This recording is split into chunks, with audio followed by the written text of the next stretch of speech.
नमस्कार साथियों, बहुत बहुत स्वागत आप सभी का। मैं हूं आपके साथ चेतन और आप देख रहे हैं दैनिक जागरण।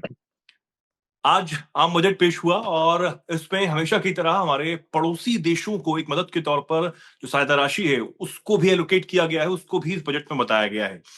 इस वीडियो में हम समझेंगे कि आखिर ये क्यों किया जाता है, क्यों हम पड़ोसी देशों को इस तरह की जो राशि है वो इस बजट के तौर पर देते हैं और कौन कौन से देशों को अब बजट के तौर पर जो ये राशि है वो इस बजट में जो है वो दी गई है। हमारे साथ विदेश मामलों के जानकार, शिक्षाविद और लेखक निपुंज जुड़े हैं।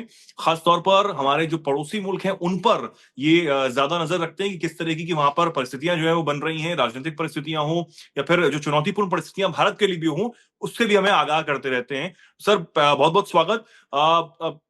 बताइए कि आखिर जो बजट है उसको आप कैसे देखते हैं और कैसे जो ये अब हमारे पड़ोसी देशों के लिए किया गया है, क्या ये ठीक है? और हालांकि हम देख रहे हैं कि बांग्लादेश में बजट में कटौती की गई है, अफगानिस्तान में बढ़ाया गया है, कैसे देखते हैं सर इसे? हाँ, देखिए चेतन जी, ये हमारा जो हम बजट में, क्योंकि भारत का एक हमेशा आप जानते हैं मोटो रहा है कि हम सभी के साथ में, सबका साथ सबका विकास, जो हमारे प्रधानमंत्री जी बोलते भी हैं। और हम प्रधानमंत्री जी के कार्यकाल से पहले भी देखें, जो पिछले प्रधानमंत्री जो कार्यकाल रहा है, तो भी हमने हमेशा अपने साथ साथ अपने पड़ोसियों को भी साथ लेकर विकास करने की बात कही है। हमारा मानना है कि भारत के जो पड़ोसी हैं, उनका विकास भी भारत के साथ होना चाहिए। और उसी थ्योरी के ऊपर चलकर हम क्या करते हैं, सभी के विकास की बात करते हैं, सभी के डेवलपमेंट की बात करते हैं। तो उसी के तहत आप देखेंगे, अब इस बार भी हम हर साल इस प्रकार से बजट देते हैं, ताकि पड़ोसियों का जो विकास है वो भी हमारे साथ बढ़े और पड़ोसी किसी भी तरीके से पीछे न रह जाए। कारण क्या था, एक्चुअली क्या था कि जब औपनिवेशिक दौर समाप्त हुआ, तो पूरे हम देखें तो जितना हमारा साउथ एशिया है, साउथ एशिया के अंदर बहुत सारे मुद्दे जब ब्रिटिश यहाँ से गए तो छोड़ कर गए, जिनका प्रभाव डायरेक्ट इनडायरेक्ट भारत के ऊपर पड़ता था। और हुआ ये कि औपनिवेशिक दौर के बाद जितनी तरक्की भारत ने की, उतनी पड़ोसियों ने नहीं की। तो पड़ोसियों के साथ हमने हमेशा एक परस्पर सहभागिता की नीति को अपनाया। नीति इसलिए अपनाई ताकि हमारा विकास तभी सुरक्षित रह पाएगा, या हमारा विकास तभी बेटर तरीके से हो पाएगा। जो आचार्य चाणक्य ने कहा था कि कोई भी राष्ट्र अपना समग्र विकास तभी कर सकता है जब उसकी परिधि क्या हो, वो डिस्टर्ब ना हो। तो निश्चित रूप से अगर यहाँ पर विकास अधूरा रहता है, तो उनके यहाँ पर डिस्टर्बेंस होगा, उसका इम्पैक्ट डायरेक्ट इनडायरेक्ट हमारे ऊपर पड़ेगा। तो ये तो हमेशा हमारी रही है। और आप जानते होंगे, चाहे वो गुजरात डॉक्ट्रिन की बात करें, चाहे हम लोग बात करें प्रधानमंत्री जी की पड़ोसी पहले की नीति, उसके तहत इसको आप देखेंगे। अब इस बार क्या हुआ, इस बार जो हमको दिख रहा है ना, इस बार क्या है कि काफी ज्यादा प्रैक्टिकलिटी हमको देखने को मिल रही है, जिसको हम लोग कहेंगे कि भारत अपनी विदेश नीति में कुछ रणनीतिक क्या कर रहा है, चेंज कर रहा है। इस बार ये हुआ है कि जैसे हम बांग्लादेश की बात करें, आप जानते हैं after the Sheikh Hasina government, जो प्रेजेंट गवर्नमेंट है उसके साथ हमारे तनावपूर्ण संबंध है। तो लिहाजा हमने क्या किया, कटौती की है। हमने वहां पर पैसा बढ़ाया है जहां के साथ हमारा संबंध हमेशा बेटर हो रहे हैं। और मैं मानता हूँ ये होना भी चाहिए। जो आपके साथ बेटर संबंध बना रहा है, आप उसको ज्यादा वैल्यू दीजिए, ताकि वो और आपके प्रति क्या हो, बेटर तरह से संबंध बनाए। पहले क्या होता था कि हम सभी को एक नजर से देखेंगे, अब चाहे वो अच्छा संबंध रख रहा हो या बुरा संबंध रख रहा हो। ये मुझे लगता है कि कहीं ना कहीं एक प्रैक्टिकल अप्रोच नहीं था। लेकिन इस बार की विदेश नीति में हमने एक प्रैक्टिकल अप्रोच को लेकर चले हैं, जिसमें बांग्लादेश की रकम आधी कर दी गई है। ईरान में जो चाबार पोर्ट को लेकर फंड था, उसका शून्य किया गया है, उसमें कोई पैसा हमने डाला नहीं है। बाकी भूटान की हम बात करें, पैसे को बढ़ा दिया गया है। नेपाल में भी 14% पैसा बढ़ाया गया है पहले के मुकाबले। श्रीलंका को भी पैसा बढ़ाया गया है। तो जो देश हमारे साथ जुड़कर काम कर रहे हैं, हमने उसके फंड को क्या कर दिया, बढ़ा दिया है। तो मुझे लगता है इट इज अ बेटर, ये एक लेकिन सर विदेश नीति इसमें का। ठीक है, सब ठीक है, हमने बांग्लादेश में कटौती की है, अफगानिस्तान को बढ़ाया है, नेपाल को बढ़ाया है। चाहवार पोर्ट के लिए हमने क्यों फंड नहीं एलोकेट किया है? ये भी एक आश्चर्यजनक बात यहाँ पर हो जाती है बजट में। नहीं, चावार पोर्ट में तो हमने अपने सारे ऑपरेशन बंद कर दिए हैं, चेतन जी। और ये तो करीब 10-15 दिन पहले ही हमारी घोषणा हो हम्म। गई थी कि हम्म। हमने वहां पे जितने हमारे ऑपरेशन हमने सब बंद कर दिए हैं। हालांकि इसको लेकर लोग कह रहे हैं कि अमेरिका के डर के कारण, ऐसा नहीं है। क्योंकि चाबार पोर्ट को लेकर हम ये मानकर चल रहे थे कि अभी जो तनाव है अमेरिका और ईरान का, वो बढ़ेगा। उस तनाव में हो सकता है कि वहां पर सिविल वॉर जैसी कंडीशन हो, वहां पर हो सकता है कि अमेरिका के अटैक हो, तो उससे हमारे भी इन्वेस्टमेंट को नुकसान होने का खतरा था।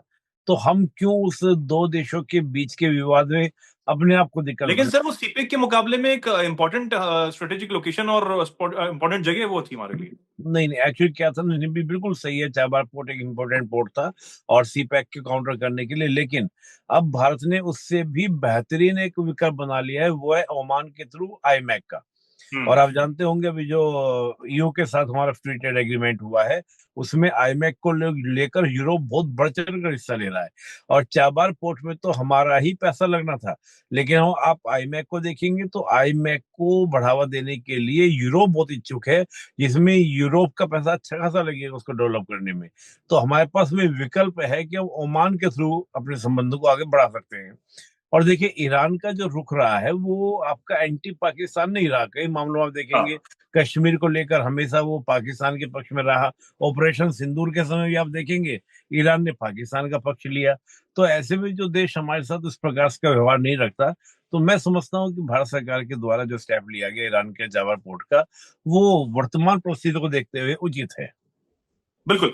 सर एक आखिरी सवाल जल्दी से कि इस बजट में जिस तरीके से हम बात कर रहे हैं कि हमने पड़ोसी देशों को कुछ बढ़ाया भी है, खासतौर पर अफगानिस्तान पे भी मैं एक सवाल लेना चाहता हूं कि अफगानिस्तान में तालिबान सरकार के साथ हमारे रिश्ते हम पहले से बेहतर करना भी चाहते हैं, तो क्या अब हम चाबार के अलावा हमने आपने बताया कि आईमैक वाला मामला जो है हम उस पर काम कर रहे हैं, तो इधर अफगानिस्तान में भी हम फोकस करने के लिए अब बहुत ज्यादा इच्छुक हो गए हैं कि हम अफगानिस्तान में पूरा फोकस अब रखेंगे। हाँ नहीं, देखिए अफगानिस्तान में फंड करने का रीजन ये है, देखिए अफगानिस्तान को पैसे की बहुत आवश्यकता है चेतन जी।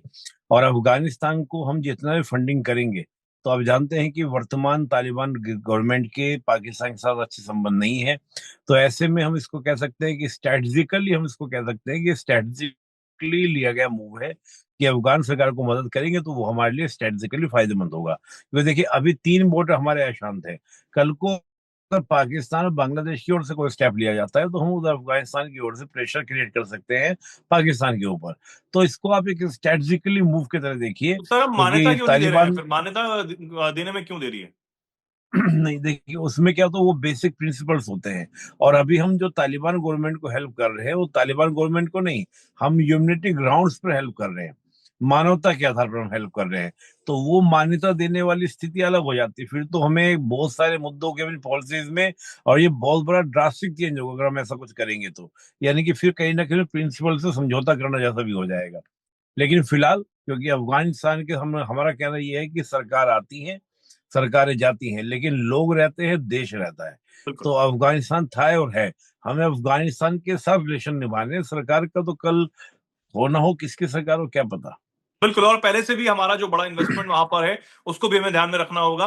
तो ये कुछ तमाम ये जो सवाल थे कई लोगों के मन में कि आखिर हम क्यों अपने पड़ोसियों को इस तरीके से बजट में जो है वो मदद के तौर पर उनको पैसे देने की बात करते हैं, और खासतौर पर इस बजट में बांग्लादेश में जो कटौती की गई और जो हमारे अच्छे पड़ोसी अच्छे हमारे पास सहयोगी हैं, उनको हम आगे अपने साथ बढ़ा ले जाना चाहते हैं। इसका भी हमने इस बार भी खास ध्यान रखा है। अफगानिस्तान के साथ जो बजट है वो बढ़ाया है, उनको मदद देने की बात यहाँ पर की गई है।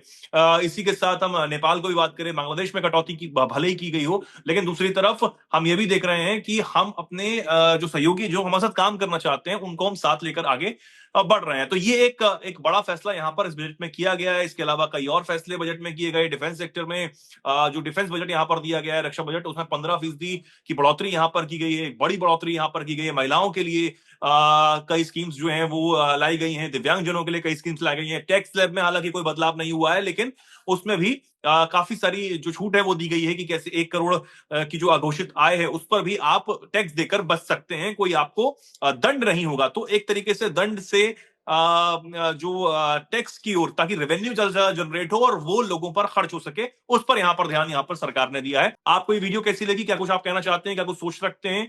कमेंट सेक्शन में जरूर लिखें। देखते रहें दैनिक जागरण। नमस्कार।